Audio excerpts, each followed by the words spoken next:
नमस्कार साथियों, स्वागत है आप सभी का अंकित इंस्पायर्स इंडिया पर। मैं हूं अंकित अवस्थी। आप हैं मेरे साथ में एक ऐसे अंतर्राष्ट्रीय विषय पर चर्चा करने के लिए जिसका इंतजार इजराइल को पूरे 1 साल से था कि कब हिजबुल्लाह के लड़ाके बाहर आएंगे और सफेद झंडा उठाएंगे और कहेंगे कि त्राहिमाम अब हमें मारना बंद करो। और ऐसा हुआ। ऐसा कब हुआ, क्या हुआ, आज के सेशन में चर्चा करेंगे। क्योंकि नेतन्याहू आजकल बिल्कुल उन फिल्मों की तरह, जब फिल्मों के अंदर कई बार डाकू आते थे और गांव वालों को धमकी देते थे कि गांव वालों, हम पूरी तरह से आप पर हमला करने के लिए तैयार हैं, अगर आप समर्पण करना चाहते हैं तो पहले ही सारा माल आके किनारे रख दो। नेतन्याहू कुछ उसी स्टाइल में लेबनान के लोगों को धमकी भरा मैसेज कल भेज दिए और उसके बाद भाई साहब हिजबुल्लाह के लड़ाके बाहर आकर कह दिए कि प्रभु माफ करो और हमको समझौते की तरफ लेकर चलो, कोई शर्त नहीं रखेंगे। पहले क्या शर्त थी आपको याद होगा, अभी 7 अक्टूबर निकला ही है, 1 साल हुआ है जब गाजा से हमास के लड़ाके घुसे थे इजराइल के अंदर और कत्लेआम हुआ था। उसके बाद में हमास को खत्म करने के लिए इजराइल ने गाजा को खत्म कर दिया। गाजा को खत्म करते करते उधर से हिजबुल्लाह वालों का दर्द फूट पड़ा। हिजबुल्लाह जो कि लेबनान के दक्षिण में और इजराइल के उत्तर में रहता है, वो जो कि शिया मिलिशिया ग्रुप है, शिया मुसलमानों से बना हुआ एक आतंकी समूह यहाँ पर ऑपरेट होता है, जिनको ईरान इसलिए सपोर्ट करता है कि शिया शिया भाई भाई। तो यहां से ये लोग इससे बदला लेने के लिए हमला करते रहे और हमले के साथ साथ कहते रहे कि जब तक आप हमास पर यानी कि गाजा पर हमले रोक नहीं दोगे तब तक हम पर गोले चलाते रहेंगे। इजराइल ने पहले हमास को खत्म किया, गाजा को पूरी तरह साफ किया, उसके बाद में कहा कि ठीक है बेटा, जो तुम इतना दिन से लगे हुए थे अब तुमसे बात कर ली जाती है। और इसी को करते करते नसरुल्लाह को इन्होंने गायब कर दिया। इजराइल ने हमास के बाद में जब हिजबुल्लाह पर अटैक शुरू किए तो हिजबुल्लाह का लीडर नसरुल्लाह चला गया, यानी कि उसको स्वर्ग से धार दिया। ऐसे में इजराइल और लेबनान के बीच में जो बॉर्डर फाइट शुरू हुई, वो बॉर्डर फाइट इस तस्वीर के बाद में एक अलग ही अंदाज तक पहुंच गई। हिजबुल्लाह का नेता एक तरह से कहिए तो सफेद झंडी लेकर के सामने खड़ा हो गया और कहने लगा कि सर जी, मैं सीज फायर चाहता हूं और सीज फायर चाहते समय कोई भी कंडीशन नहीं लगाना चाहता। कोई कंडीशन नहीं लगाना चाहता का क्या मतलब है? मतलब यह है कि ये वो जनाब हैं जो कि पहले कहा करते थे कि जब तक आप हमास को मारना नहीं छोड़ेंगे हम बंदूक नहीं रखेंगे, लेकिन अब ये बोल रहे हैं कि सर हमें मारना बंद कीजिए, हमारी कोई कंडीशन नहीं है, कृपया करके हमें शांत कर दो। तो भाई नेतन्याहू जी, आपने ऐसा क्या धमका दिया था? आपने ऐसा क्या कर दिया जिससे कि हिजबुल्लाह पब्लिकली आकर कह रहा है कि सर शांति चाहते हैं, हम युद्ध विराम चाहते हैं, इसे रोक दीजिए। आपने ढूंढ कर जो हमें मारकर वीडियो गेम खेला है, कभी पेजर फाड़ दिए तो कभी आपने सोलर पैनल उड़ा दिए, कभी वॉकी टॉकी फाड़ दिए तो कभी हम ही को फाड़ दिया। कम से कम अब रोक दो, हम समझ गए कि हमसे गलती हो गई, हम चाहते हैं कि सीज फायर कर दो, अनकंडीशनल हम आपके साथ सीज फायर करने को तैयार हैं, कोई शर्त नहीं है, कृपया करके रुक जाओ। लेबनान के अंदर जो ये हिजबुल्लाह है, अब आप पूछेंगे तो इनकी तरफ से आ कौन गया जो ये सब डिमांड रख रहा है, ये कौन व्यक्ति है जिसने आकर के ये बात की है?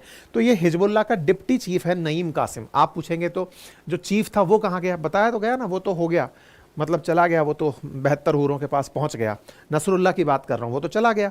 अब उसके बाद में जो नया व्यक्ति आया था उसको भी टिका दिया। अब जो बच गया उसका नाम नईम कासिम है। उसको लगा कि यार सीनियरिटी में अपन ही बचे हैं, अब इनको टारगेट करना है, टारगेट करते करते निकाल देंगे। तो ऐसे में नईम कासिम बाहर आ गया और मंगलवार को भाषण दिया कि सर गलती हो गई, हम आपकी बातों पर गलती से गलत समझ गए थे, हम सीज फायर करना चाहते हैं। सार्वजनिक रूप से आकर के ये बात बोल दिया। यहां पर ये न्यूज़ चैनल की आप जो कटिंग देख रहे हैं, ये कल की कटिंग है और इस कल कटिंग के अंदर इन्होंने कहा कि हमारे बड़े भाई साहब नाभी बैरी ने कहा है कि सीज फायर करें तो हम सीज फायर के लिए तैयार हैं। तो अब ये नाभी बैरी कौन है?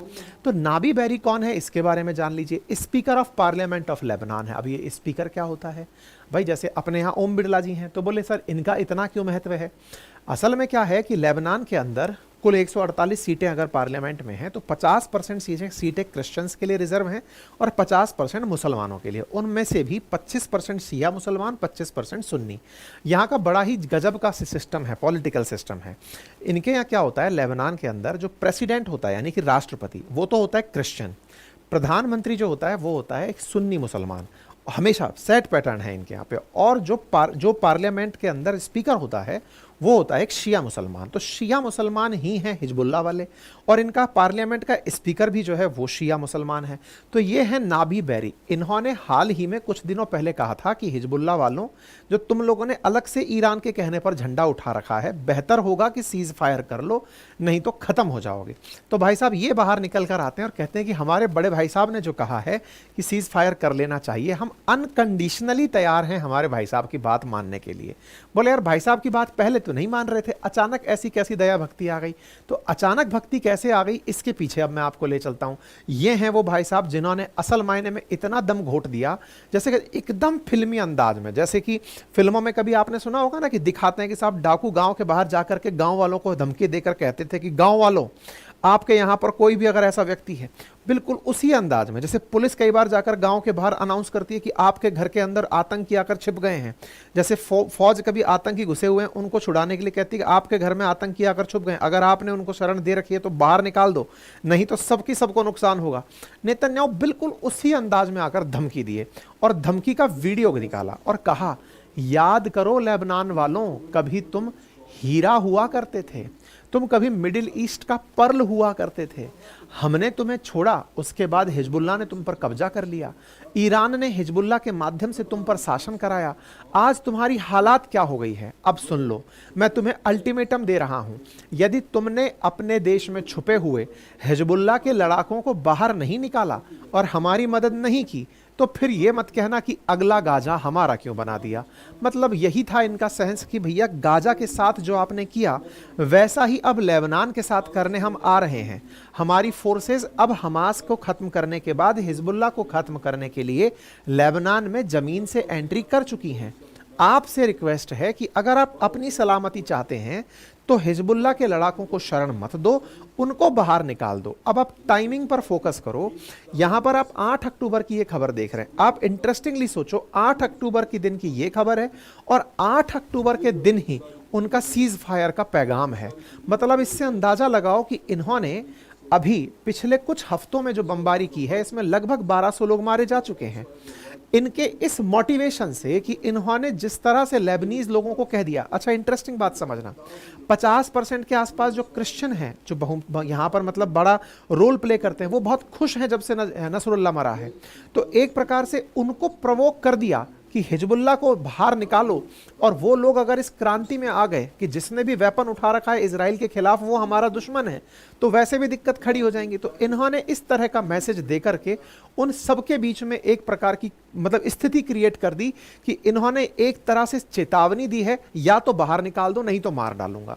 ऐसी स्थिति में हिजबुल्लाह से आज़ादी चाहते हो तो ही जाकर युद्ध खत्म होगा, इसे बाहर निकाल दो। मैं आपको पहले भी बता दूं, साफ साफ नेतन्याहू का बयान है कि हम किसी भी कंडीशन पर अब समझौता करने वाले नहीं हैं।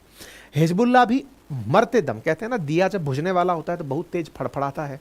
हिजबुल्लाह ने जिस समय सीज फायर की बात रखी उससे पहले यह बताया कि कहीं ये मत समझ लेना कि हम डर गए हैं, हमारे पास पावर बची है, हमारे पास अभी भी मिसाइल बची हैं। हिजबुल्लाह ने बकायदा लगभग 125 मिसाइल निकालकर इजराइल पर चलाई थी, और चला करके कल के दिन ही और चला करके दिखाए, देखो मिसाइल चला सकते हैं, हम मिसाइल चला सकते हैं, लेकिन अब सीज फायर की बात कर रहे हैं। क्यों? क्योंकि युद्ध विराम इसी को कहते हैं। हम अपनी तरफ से रोकेंगे, आप अपनी तरफ से रोक दो। इजराइल इस बात को सुनकर के बहुत ही आश्चर्यचकित हुआ कि जो देश के ऊपर इस तरह से हमले हो रहे हों, इस तरह से सायरन्स बजा बजा करके इजरायली परेशान हो रहे हों, अब वही हिजबुल्लाह कह रहा है कि देखो मैं गोला चलाकर आपको बता रहा हूं कि गोले तो हैं, लेकिन अब चूंकि गोलों से कोई फायदा नहीं है तो चलो समझौता कर लेते हैं। इजराइल वाले उनको अपने अंदाज में जवाब दे रहे हैं कि देखो भाई, तुमको तो हम ढूंढ ढूंढ कर मारेंगे, तुम्हें पता भी नहीं चलेगा कि तुम कब कैमरे में आ गए और कब गायब हो गए। मतलब मैं कह रहा हूं कि इजराइल हिजबुल्लाह के लोगों को ऐसे ढूंढ के मार रहा है जैसे वीडियो गेम खेल रहा हो। आपको इंसान दिख रहा है या चींटी की तरह चलता हुआ?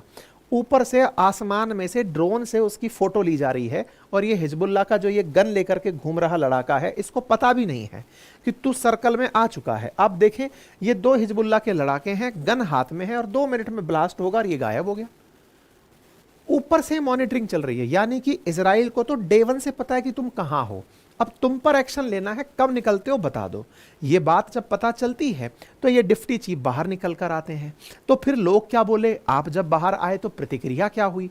लोगों ने मजे ले लिए साहब, इनके लोगों ने मजे लिए और कहा कि और भाई नईम कासिम क्या हुआ, सीज फायर कर रहे हो? मतलब लग तो रहा कि तुम सरेंडर कर दियो गुरु। क्यों? तुम तो अपनी तरफ से जब जब हमला करते थे कंडीशनल करते थे ना।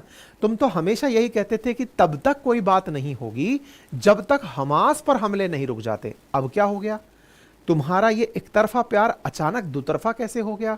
तुम तो अभी तक यही कह रहे थे कि जब तक गाजा पर इजराइल हमले नहीं रोक देगा हम अपने हमले नहीं रोकेंगे। भाई साहब, लोगों ने इनके गजब तरीके से कल ट्रोलिंग की है। आप देखें, Naim Qassem was deputy leader और अब क्या हो गया हिजबुल्लाह लीडरशिप को, जो ये सीज फायर मांग रहा है। मतलब बेचारा एक बार के लिए सीज फायर मांग भी रहा है तो लोग इसको ट्रोल कर करके मार डालेंगे। लोग इससे बार बार एक ही सवाल कर रहे हैं, हाँ भाई अब कहां से आ गया सीज फायर तुम्हारा?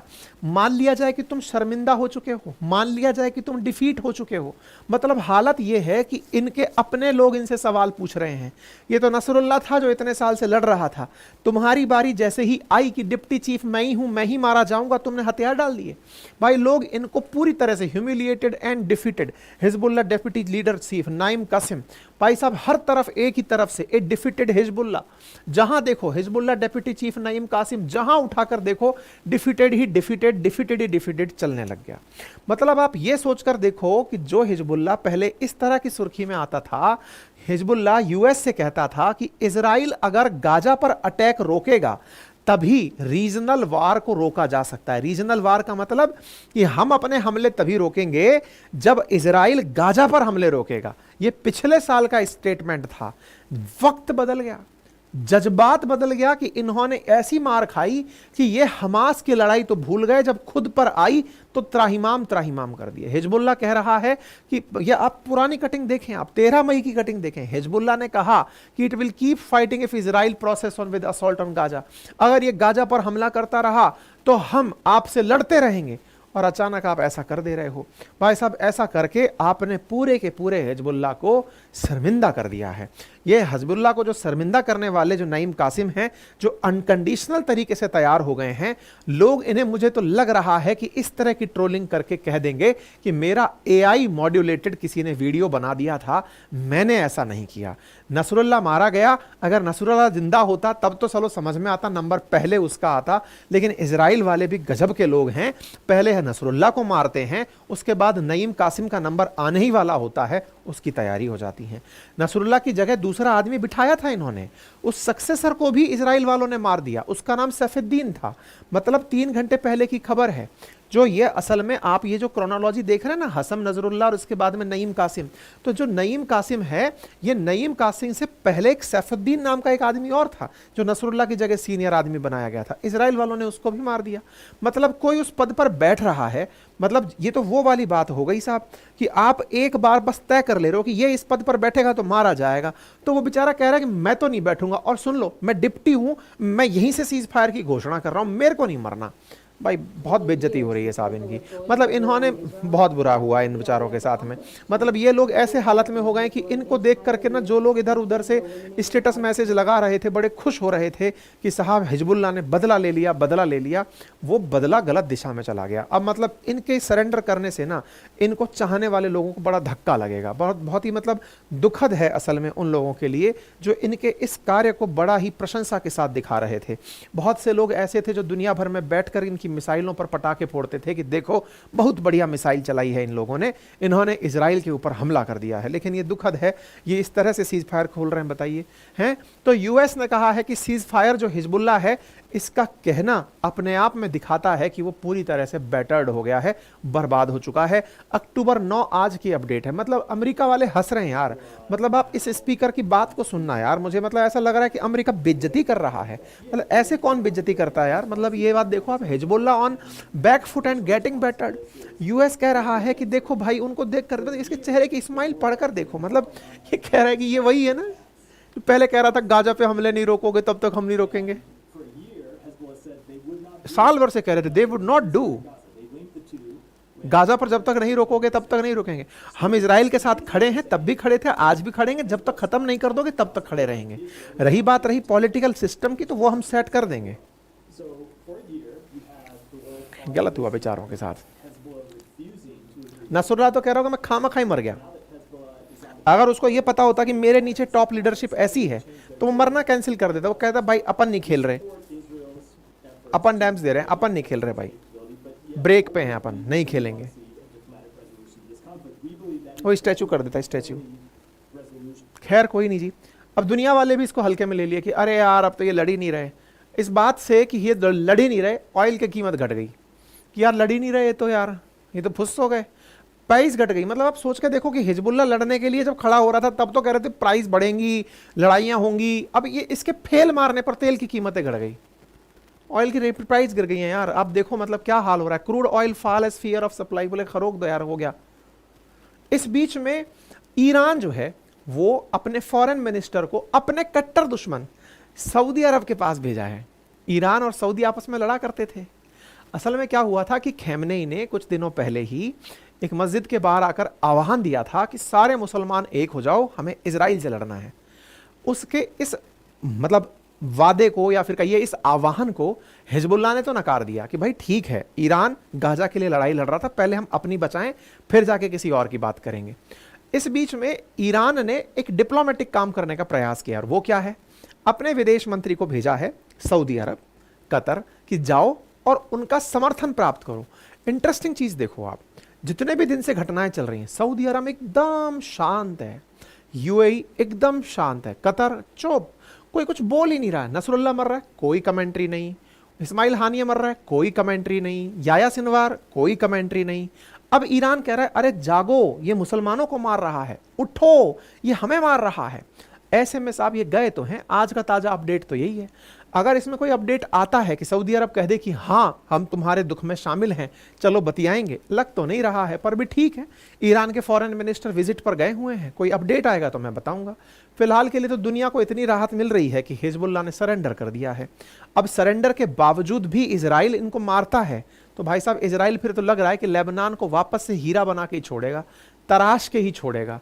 घरों में जो हिजबुल्लाह के थोड़े थोड़े ट्रेसेस भी रह गए हैं उन्हें भी खत्म करके छोड़ेगा, क्योंकि नेतन्याहू ने साफ कहा है या तो घरों में से बाहर निकाल दो हिजबुल्लाह के लड़ाकों को, नहीं निकालोगे तो पूरा की पूरा लेबनान गाजा की तरह साफ करूंगा, और साफ करने के बाद फिर वापस छोड़ के आऊंगा।